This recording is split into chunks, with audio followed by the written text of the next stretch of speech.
ஈரானின் அணுசக்தி திட்டத்தில் தலையிடப் போகும் சவுதி அரேபியா. எகிப்துக்கு அவசரமாக விஜயம் செய்த ஹமாஸினுடைய தலைமைகள். மொபைல் கரவன்களும் கனரக உபகரணங்களும் கனரக வாகனங்களும் காசாவிற்குள் அனுமதிக்கப்படுமா? இவை தொடர்பாக எடுக்கப்பட்டிருக்கக்கூடிய அடுத்த கட்ட முடிவுகள் என்ன? முதலாம் கட்ட யுத்த நிறுத்த காலப்பகுதியை நீடிப்பதற்கான திட்டமும் நெட்டன்யாஹுவின் முடிவுகளும். கொல்லப்பட்ட ஹமாஸினுடைய மிக முக்கியமான தலைவர். நாளைய தினம் லெபனானில் மீண்டும் போர் ஆரம்பிக்கப்பட போகின்றதா?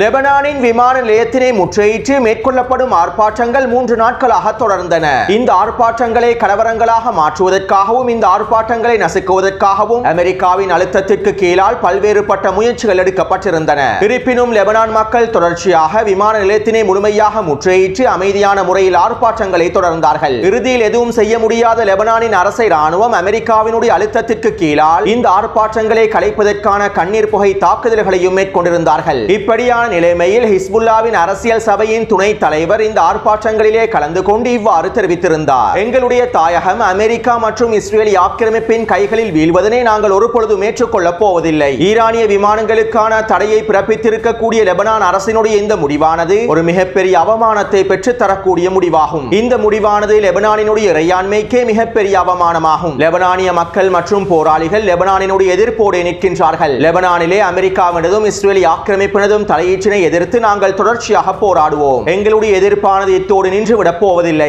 லெபனானினுடைய இறையாண்மையை பாதுகாப்பதற்காக லெபனானினுடைய எதிர்ப்பானது தொடர்ச்சியாக செயற்படும் என ஹிஸ்புல்லாவினுடைய அரசியல் சபையின் துணைத் தலைவர் தெரிவித்துள்ளார். அத்தோடு ஹிஸ்புல்லாவின் அரசியல் சபையினுடைய துணைத் தலைவர் இவ்வாறான கருத்துக்களை வெளியிடும் சந்தர்ப்பத்திலும் லெபனானினுடைய அரசை ராணுவமானது கண்ணீர் புகைகளை வீசியிருந்தது. லெபனான் ஜனாதிபதியினுடைய அனுமதிக்கு அமைவாகத்தான் இவ்வாறான செயற்பாடுகள் நடைபெற்றிருப்பதாகவும் தெரிவிக்கப்படுகின்றது. தெற்கு லெபனான் எல்லை பிரதேசத்தில் இருக்கக்கூடிய இஸ்ரேல் ஆக்கிரமிப்பு ராணுவத்தினை வெளியேற்றுவதற்கு களமிறக்கப்பட வேண்டிய லெபனானினுடைய அரசை ராணுவத்தினை லெபனான் மக்களுக்கு எதிராக லெபனானினுடைய ஜனாதிபதியை களமிறக்கியுள்ளார் என லெபனானினுடைய முக்கியமான ஊடகங்கள் விமர்சனங்களை முன்வைத்திருந்தன. ஒவ்வொரு நாளும் இஸ்ரேல் ஆக்கிரமிப்பு லெபனானுக்குள்ளே அத்துமீறி வான்வழி தாக்குதல்களை மேற்கொள்கின்றது. இவற்றை தடுத்து நிறுத்தாமல் லெபனான் மக்களுடைய உரிமைக்கான போராட்டத்தை தடுத்து நிறுத்துவதற்காகவும் லெபனானினுடைய இறையாண்மையை பாதுகாக்கக்கூடிய போராட்டத்தை தடுத்து நிறுத்துவதற்காகவும் லெபனானினுடைய புதிய ஜனாதிபதி அமெரிக்காவின் அழுத்தத்திற்கு கீழால் இஸ்ரேல் ஆக்கிரமிப்பின் அழுத்தத்திற்கு கீழால் செயற்படுவது லெபனானினுடைய எதிர்காலத்திற்கு உகந்ததாக இருக்காது என்றும் லெபனானினுடைய ராணுவ ஆய்வாளர்கள் எச்சரிக்கைகளை வெளியிட்டுள்ளார்கள். கடந்த 3 தசாப்தத்திற்குள்ளே இவ்வாறான நிலைமைகள் பல்வேறுபட்ட சந்தர்ப்பங்களில் ஏற்படுத்தப்பட்டுள்ளன. இருப்பினும் இறுதியில் லெபனான் மக்களும் லெபனான் மக்களுடைய எதிர்ப்புமே வெற்றி பெற்றுள்ளார்கள் என்பதும் குறிப்பிடத்தக்க விடயமாகும். அத்தோடு ஹிஸ்புல்லாவினுடைய அரசியல் தலைமைகள் லெபனான் அரசாங்கத்திற்கு எச்சரிக்கை ஒன்றை வெளியிட்டார்கள். இந்த பிரச்சனைகள் அவசரமாக முடிவுக்கு கொண்டு வரப்பட வேண்டும். ஈரானிய விமானங்கள் லெபனானுக்குள்ளே முழுமையாக தரையிறங்கப்பட வேண்டும். இல்லாவிட்டால் அமெரிக்காவின் அழுத்தத்திற்கு எதிராகவும் இஸ்ரேல் ஆக்கிரமிப்பின் அழுத்தத்திற்கு எதிராகவும் நாங்கள் முழுமையான எதிர்ப்பை வெளிப்படுத்துவோம் என்றும் எல்லா வழிகளிலும் எங்களுடைய எதிர்ப்பானது காணப்படும் என்றும் ஹிஸ்புல்லாவினுடைய அரசியல் சபையினுடைய தலைவர்கள் தெரிவித்துள்ளார்கள். மேலும் லெபனான் அரசாங்கத்திற்கான எச்சரிக்கையை தொடர்ந்து மக்கள் போராட்டங்களை முடிவுக்கு கொண்டு வருவதாகவும் ஹிஸ்புல்லாவினுடைய அரசியல் தலைமைகள் தெரிவித்திருந்தார்கள். இதற்கமைவாக நேற்றைய தினம் போராட்டங்கள் முடிவுக்கு கொண்டு வரப்பட்டன. இதைத் தொடர்ந்து நாளைய தினம் வரையில் ஈரானிய விமானங்கள் தரையிறங்கப்பட மாட்டாது என்றும் அவசரமாக ஈரானிய விமானங்களை தரையிறக்குவதற்கான வேலை திட்டங்களை மேற்கொண்டு வருவதாகவும் லெபனானினுடைய அரசாங்கம் தெரிவித்தது. அத்தோடு லெபனானினுடைய பாராளுமன்ற சபாநாயகர் நேற்றைய ஊடக சந்திப்பிலே இவ்வாறு தெரிவித்திருந்தார். நாங்கள் அமெரிக்காவினதும் இஸ்ரேல் ஆக்கிரமிப்பினதும் காலனித்துவ அடிமை அல்ல. இவர்களுடைய அழுத்தங்களுக்கு கீழால் இவர்கள் சொல்வதையெல்லாம் செய்யக்கூடியவர்களாக நாங்கள் ஒருபொழுதும் இருக்கப் போவதில்லை. இன்று ஈரானின் விமானத்தினை தரையிறங்குவதற்கு எச்சரிக்கை விடுத்துள்ளார்கள். இதனை நாங்கள் தற்போதே தடுத்து நிறுத்தாவிட்டால் அடுத்ததாக இவர்கள் எங்களுடைய மத்திய வங்கியையும் இலக்கு வைப்பார்கள். மத்திய வங்கியினூடாக ஹிஸ்புல்லா ராணுவத்திற்கு நிதியுதவிகள் வழங்கப்படுவதாக போலியான குற்றச்சாட்டுகளை முன்வைத்து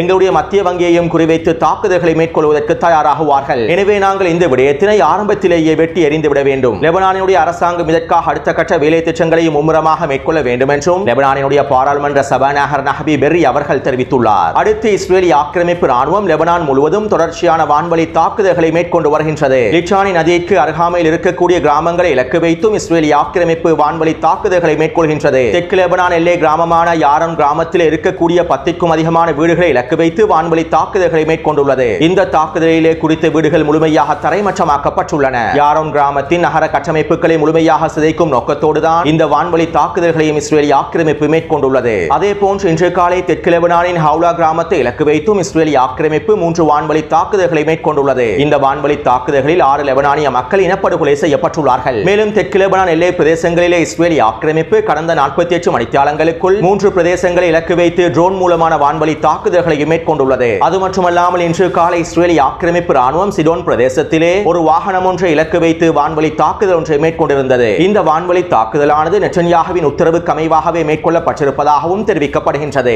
அதாவது இஸ்ரேலிய ஆக்கிரமிப்பு ராணுவம் குறித்த வான்வழி தாக்குதலை ஒரு படுகொலை தாக்குதலாகவே மேற்கொண்டுள்ளது. தெற்கு லெபனான் பிரதேசத்தில் இருக்கக்கூடிய ஹமாஸின் மிக முக்கியமான தலைவர்களில் ஒருவரான மற்றும் அல்-கஸ்ஸாம் படைப்பிரிவினுடைய முக்கியமான தளபதிகளில் ஒருவரான முகமது சஹீன் என்கின்றவரை இலக்கு வைத்து இஸ்ரேலிய ஆக்கிரமிப்பு இந்த வான்வழி தாக்குதலை மேற்கொண்டுள்ளது. மேலும் இந்த தாக்குதலில் அவர் படுகொலை செய்யப்பட்டுள்ளார். வெஸ்ட் பேங்க் பிரதேசத்திலே அல்-கஸ்ஸாம் படைப்பிரிவினுடைய தலைமை தளபதியாகவே இவர் செயற்பட்டுள்ளார். அதாவது வெஸ்ட் பேங்க் பிரதேசத்திலே பலஸ்தீனிய போராளிகள் தற்போது மேற்கொண்டு வரக்கூடிய அனைத்து தாக்குதல்களுக்கு பின்னாலும் இவருடைய வழிகாட்டுதல்களே காணப்படுகின்றன. கடந்த 3 மாதமாக வெஸ்ட் பேங்க் பிரதேசத்திலே பலஸ்தீனிய போராளிகள் உச்ச தாக்குதல்களை மேற்கொள்வதற்கும் முகமது சஹீன் என்கின்ற ஹமாஸினுடைய மிக முக்கியமான தளபதியே பொறுப்பாகவும் இருக்கின்றார். வெஸ்ட் பேங்க் பிரதேசத்திலே பலஸ்தீனிய போராளிகள் மேற்கொண்டு வரக்கூடிய தாக்குதல்களை கட்டுப்படுத்தும் நோக்கத்தோடுதான் இஸ்ரேலிய ஆக்கிரமிப்பு ராணுவம் இவரை படுகொலை செய்திருப்பதாகவும் தெரிவிக்கப்படுகின்றது. அதே நேரம் இவர் படுகொலை செய்யப்படும் சந்தர்ப்பத்தில் நெட்டன்யாகு உச்ச நீதிமன்றத்திலே ஆஜராகி இருந்தார். அதாவது இன்றைய தினம் நெட்டன்யாகுவினுடைய ஊழல் வழக்கு விசாரணைகள் நடைபெற்றுக் கொண்டிருந்தன. ஏற்கனவே இந்த வழக்கு விசாரணைகளை முறியடிப்பதற்காகவும் இந்த வழக்கு விசாரணைகளுடைய காலத்தினை நீடிப்பதற்காகவும் நெட்டன்யாகு பல்வேறுபட்ட முயற்சிகளையும் மேற்கொண்டிருந்தார். மேலும் இன்றைய தினம் இந்த படுகொலை தாக்குதலை காரணமாக வைத்தும் நெட்டன்யாகு உச்ச நீதிமன்றத்தின் வழக்கு விசாரணைகளில் இருந்து தப்பியுள்ளார். அவசரமாக தெற்கு லெபனான் பிரதேசத்திலே தாக்குதல் ஒன்றை மேற்கொள்ளப் போவதாகவும் இதற்கான அனுமதியை வழங்குவதற்கான பேச்சுவார்த்தைகளை நான் அவசரமாக மேற்கொள்ள வேண்டும் என்று நெட்டன்யாகு உச்ச நீதிமன்றத்திலிருந்து விரைவாக வெளியேறியுள்ளார். அதாவது நெட்டன்யாகு தன்னுடைய அரசியல் சொந்த தேவைக்காகத்தான் இந்த படுகொலை தாக்குதலை மேற்கொண்டிருப்பதாக இஸ்ரேலிய ஆக்கிரமிப்பு ஊடகங்களும் சுட்டிக்காட்டியிருந்தன.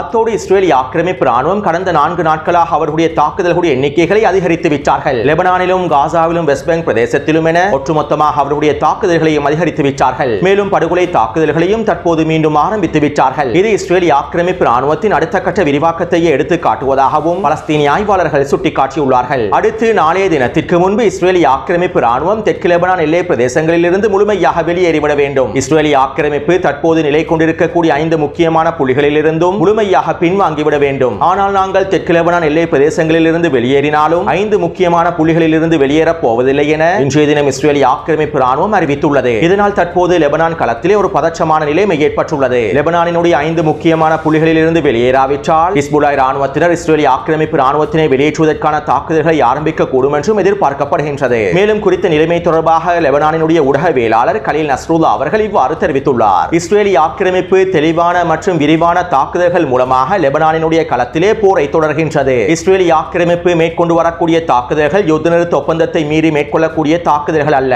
நாங்கள் தான் இதனை யுத்த நிறுத்த மீறல்கள் என்று குறிப்பிடுகின்றோம். ஆனால் உண்மையில் இஸ்ரேலிய ஆக்கிரமிப்பு லெபனானின் களத்திலே போரையே தொடர்கின்றது. ஒவ்வொரு நாளும் இஸ்ரேலிய ஆக்கிரமிப்பு குறைந்தது 5 வான்வழி தாக்குதல்களையாவது மேற்கொள்கின்றது. தற்போது தலைமைகளை குறிவைத்தும் இஸ்ரேலிய ஆக்கிரமிப்பு ராணுவம் வான்வழி தாக்குதல்களை மேற்கொள்ள ஆரம்பித்து விட்டது. மேலும் இஸ்ரேலிய ஆக்கிரமிப்பின் இந்த தாக்குதல்களை தடுத்து நிறுத்துவதில் லெபனான் அரசும் லெபனானினுடைய அரசை ராணுவமும் முழுமையாக தோல்வியடைந்து விட்டது. இதற்கு பிறகும் லெபனான் அரசாங்கத்தினால் இஸ்ரேலிய ஆக்கிரமிப்பினை தடுத்து நிறுத்த முடியுமா என்பது மிகப்பெரிய கேள்விக்குறியே. இனியும் ஹிஸ்புல்லாஹ் ராணுவத்தினர் பொறுமையாக இருக்கக்கூடாது. லெபனானின் இறையாண்மையை பாதுகாப்பதற்காக ஹிஸ்புல்லாஹ் ராணுவத்தினர் களமிறங்க வேண்டும். இஸ்ரேலிய ஆக்கிரமிப்பு ராணுவம் தெற்கு லெபனான் எல்லை பிரதேசங்களில் இருந்து முழுமையாக வெளியேறாவிட்டால் அவர்களை துரத்தி அடிப்பதற்கான தாக்குதல்களை மீண்டும் ஆரம்பிக்க வேண்டும் என லெபனானினுடைய ஊடகவியலாளர் கலீல் நஸ்ருல்லா அவர்கள் தெரிவித்துள்ளார். எனவே நாளைய தினம் இஸ்ரேலிய ஆக்கிரமிப்பு ராணுவம் லெபனானின் 5 புள்ளிகளில் இருந்து முழுமையாக வெளியேறாவிட்டால் மீண்டும் லெபனானில் யுத்தம் ஆரம்பிக்கப்படுவதற்கான வாய்ப்புகள் அதிகமாக இருப்பதாகவே தெரிவிக்கப்படுகின்றது.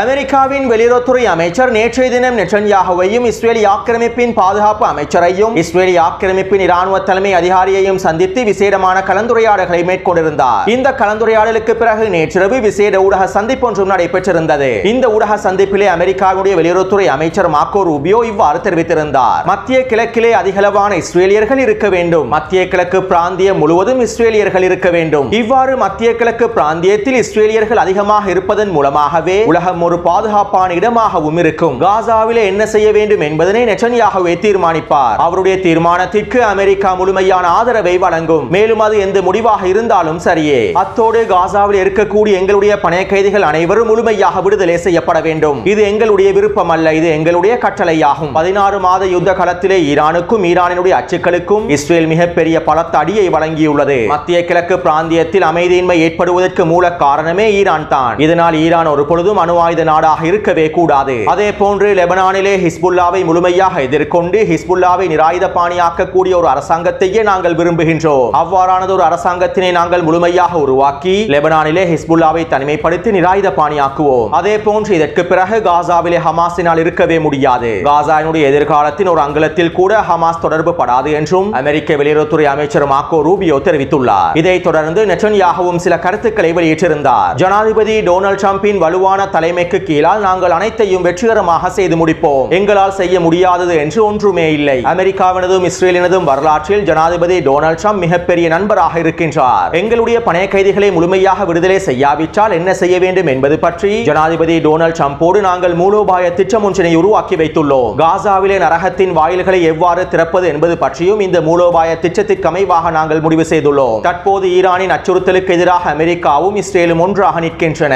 இனி காசாவிலும் மத்திய கிழக்கு பிராந்தியத்திலும் ஈரானினுடைய செல்வாக்கு காணப்படாது. மேலும் ஆயத்துல்லா அணு ஆயுதத்தையும் பெற மாட்டார். அதே போன்று காசாவின் நிர்வாகத்தில் ஹமாஸோ பலஸ்தீனிய அதிகார சபையோ இருக்காது. ஏனென்றால் நாங்கள் டொனால்ட் ட்ரம்பினுடைய திட்டத்திற்கு முழுமையாக உறுதி அளித்துள்ளோம். அவருடைய திட்டத்திற்கு அமைவாக செயற்படுவதற்கு நாங்கள் உறுதி பூண்டுள்ளோம் என நெதன்யாகு குறித்த ஊடக சந்திப்பிலே தெரிவித்திருந்தார். அடுத்து யுத்த நிறுத்த ஒப்பந்தத்தின் இரண்டாவது கட்ட பேச்சுவார்த்தைகளை ஆரம்பிப்பது தொடர்பாகவும் இரண்டாம் கட்ட பேச்சுவார்த்தைகளை செயற்படுத்துவது தொடர்பாகவும் இஸ்ரேலி ஆக்கிரமிப்பின் போர் அமைச்சரவையில் விசேட கலந்துரையாடல்கள் மேற்கொள்ளப்பட்டிருந்தன. இந்த கலந்துரையாடலுக்கு பிறகு நெதன்யாகு இஸ்ரேலி ஆக்கிரமிப்பு பிரதிநிதிகளை எகிப்துக்கு அனுப்பி வைத்துள்ளார். மேலும் குறித்த நிலைமை தொடர்பாக இஸ்ரேலி ஆக்கிரமிப்பின் எடியோத் ஊடகமானது இவ்வாறு தெரிவித்துள்ளது. யுத்த நிறுத்த ஒப்பந்தத்தின் இரண்டாம் கட்டம் தொடர்பாக பேச்சுவார்த்தைகளை மேற்கொள்வதற்கு நெதன்யாகு இஸ்ரேலி ஆக்கிரமிப்பு பிரதிநிதிகளை அனுப்பவில்லை. முதலாவது கட்ட யுத்த நிறுத்தத்தினுடைய காலப்பகுதியை நீடித்து அதிகளவான இஸ்ரேலிய பணைய கைதிகளை முழுமையாக விடுதலை செய்வதற்காகவே நெதன்யாகு அனுப்பியுள்ளார். மேலும் இவ்வாறு முதலாவது கட்டத்திலேயே அனைத்து இஸ்ரேலிய பணைய கைதிகளையும் விடுதலை செய்வதற்காக அமெரிக்காவின் ஒப்புதலையும் நெதன்யாகு பெற்றுள்ளார். அமெரிக்க வெளியுறவுத்துறை அமைச்சர் வழங்கிய ஒப்புதலுக்கு அமைவாகவே நெதன்யாகு இவ்வாறான பேச்சுவார்த்தைகளை ஆரம்பித்திருப்பதாகவும் எடியோத் அஹரோனோத் ஊடகமானது சுட்டிக்காட்டியுள்ளது. அடுத்து நேற்றிரவு ஹமாஸினுடைய தலைமைகளும் அவசரமாக எகிப்துக்கு விஜயம் செய்தார்கள். காசாவிற்குள்ளே மொபைல் கரவன்களையும் கனரக வாகனங்களையும் கனரக உபகரணங்களையும் இன்னும் ஏனைய உணவுப் பொருட்களையும் நிவாரணப் பொருட்களையும் அனுமதிப்பதற்கான எல்லாவிதமான உத்தரவாதத்தையும் மத்தியஸ்தர்கள் வழங்கியிருந்தார்கள். ஆனால் கடந்த 2 நாட்களாக இஸ்ரேலி ஆக்கிரமிப்பு ரஃபா கடவை பிரதேசத்தினூடாக இவற்றை அனுமதிக்கவில்லை. எனவே மத்தியஸ்தர்கள் வழங்கிய உறுதிமொழிக்கு அமைவாக ரஃபா கடவை பிரதேசத்தினூடாக இவை அனைத்தும் காசாவிற்குள்ளே கொண்டு செல்லப்பட வேண்டும் என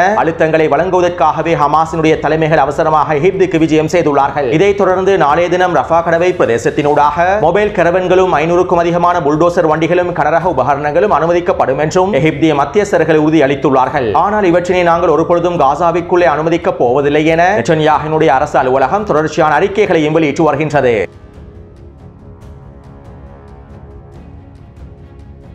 ரஷ்யாவுக்கும் உக்ரைனுக்கும் இடையிலான அமைதி பேச்சுவார்த்தைகள் சவுதி அரேபியாவில் ஆரம்பிக்கப்பட போகின்றன. இப்படியான நிலைமையில் ஈரானுக்கும் அமெரிக்காவுக்கும் இடையிலான அணுசக்தி திட்டம் தொடர்பான பேச்சுவார்த்தைகளில் சவுதி அரேபியா மத்தியஸ்தம் வழங்கப் போவதாக அமெரிக்க ஊடகங்கள் தெரிவித்துள்ளன. நாங்கள் அணுசக்தி திட்டம் தொடர்பாக எந்தவிதமான பேச்சுவார்த்தைகளையும் அமெரிக்காவோடு மேற்கொள்ளப் போவதில்லை. அமெரிக்காவோடு பேச்சுவார்த்தைகளை மேற்கொள்வது ஒரு கௌரவமான செயலே அல்ல. மேலும் அமெரிக்காவோடு பேச்சுவார்த்தைகளை மேற்கொள்வதன் மூலமாக எந்தவிதமான பிரச்சனைகளையும் எங்களுக்கு தீர்த்துக் கொள்ள முடியாது. இதனால் நாங்கள் ஒரு பொழுதும் அமெரிக்காவோடு எந்தவிதமான பேச்சுவார்த்தைகளை மேற்கொள்ளப் போவதில்லை என்றும் ஈரானின் அணு ஆயுதம் தொடர்பாக நாங்களே சுயமான முடிவுகளை எடுப்போம் என்றும் ஈரானினுடைய உச்ச தலைவர் அலி கமேனி அவர்கள் தெரிவித்திருந்தார். இதைத் தொடர்ந்து ஈரானிய ஜனாதிபதியினுடைய நிர்வாகமும் அமெரிக்காவுடனான பேச்சுவார்த்தைகளில் இருந்து பின்வாங்கியிருந்தார்கள். இப்படியான நிலைமையிலேயே டொனால்ட் ட்ரம்ப் தந்திரமாக காய்களை நகர்த்தி சவுதி அரேபியாவின் மத்தியஸ்தத்துக்கு கீழால் ஈரானுடன் பேச்சுவார்த்தைகளை மேற்கொள்வதற்கான திட்டங்களை வகுத்துள்ளார். கடந்த 2023ஆம் ஆண்டின் ஆரம்ப கால பகுதியில் தான் சவுதி அரேபியாவுக்கும் ஈரானுக்கும் இடையிலான உறவுகள் பலப்படுத்தப்பட்டன.